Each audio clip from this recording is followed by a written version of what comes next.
Essuula ya 33. Bino bye biramago eby'abaana ba Isirayiri bwe baava mu nsi y'e Misiri ng'eggye lyabwe bwe lyali wansi w'omukono gwa Musa ne Alooni. Musa n'awandiika okusitula kwabwe ng'ebiramago byabwe bwe byali olw'ekiragiro kya Mukama, era bino bye biramago byabwe ng'okusitula kwabwe bwe kwali. Ne basitula e Lameseesi mu mwezi ogw'olubereberye ku lunaku olw'15 olw'omwezi ogw'olubereberye.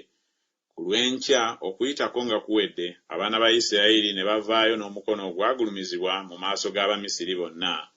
Abamisiri bwe baali nga bakyaziika ababereberye baabwe bonna, Mukama be yakuba mu bo, ne ku bakatonda baabwe Mukama n'awalana emisango. Abaana ba Isirayiri ne basitula e Lameseesi ne basiisira e Sukkosi. Ne basitula e Sukkosi ne basiisira e Yesamu ekiri ku mabbali g'eddungu. Ne basitula e Yesamu ne badda ennyuma okutuuka e Pikakirosi kyolekera Balizefoni, ne basiisira okwolekera Migudooli.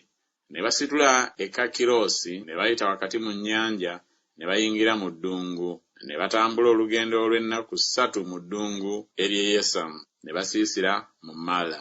Ne basitula e Mala ne batuuka e Erimu, era mu Erimu waaliwo ensulo z'amazzi 12 n'enkindu 7, ne basiisira eyo.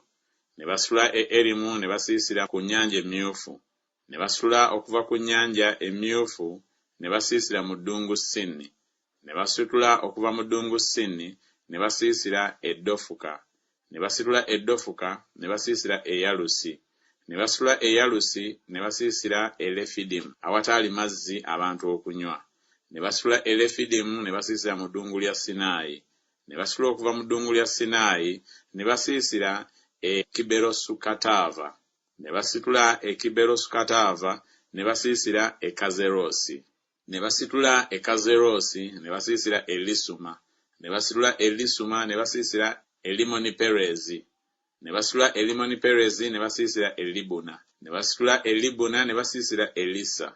Ne basitula e Lisa ne basiisira e Kekerasa. Ne basitula e Kekerasa ne basiisira ku lusozi Seferi. Ne basitula okuva ku lusozi Seferi ne basiisira e Kalada. Ne basitula e Kalada ne basiisira e Makerosi.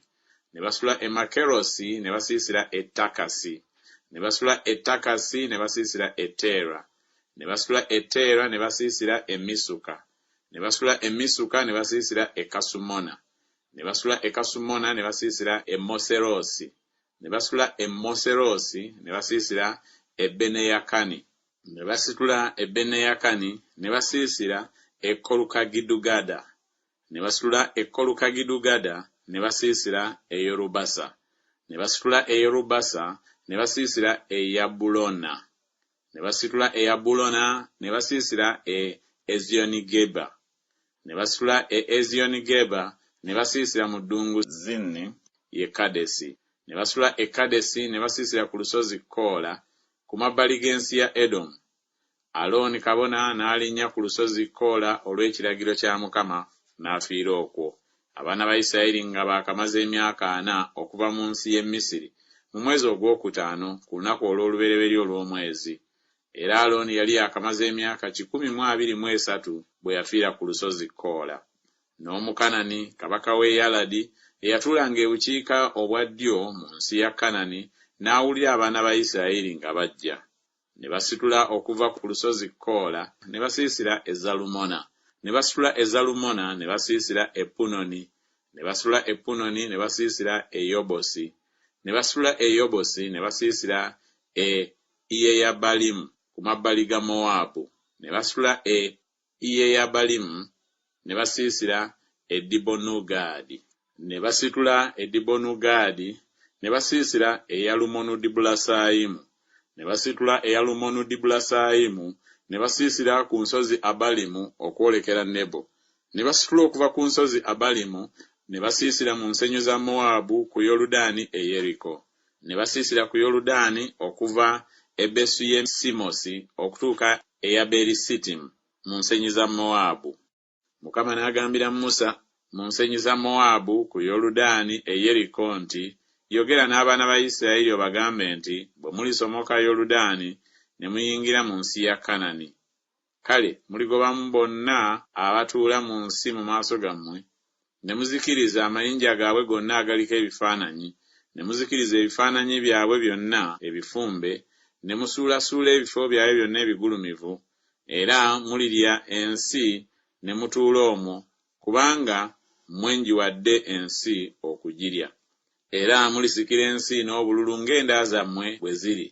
Abayinga obungi mulibawa obusika okusukkiriza, n'abatono olibawa obusika okukendeezaako. Wonna wonna akalulu we kaligwirira omuntu, kale we waliba awawe, ng'ebika bya bakitammwe bwe biri, bwe mulisika bwe mutyo. Naye bwe mutalikkiriza kugobamu abo abatuula mu nsi mu maaso gammwe, kale abo be mulisigaza ku bo banaabanga ng'ebifumita mu maaso gammwe, era ng'amaggwa mu mbiriizi zammwe, era banaabateganyanga mu nsi gye mulituulamu. Awo olulituuka nga bwe nnali ndowooza okubakola bo, bwe ntyo bwe ndibakola mmwe.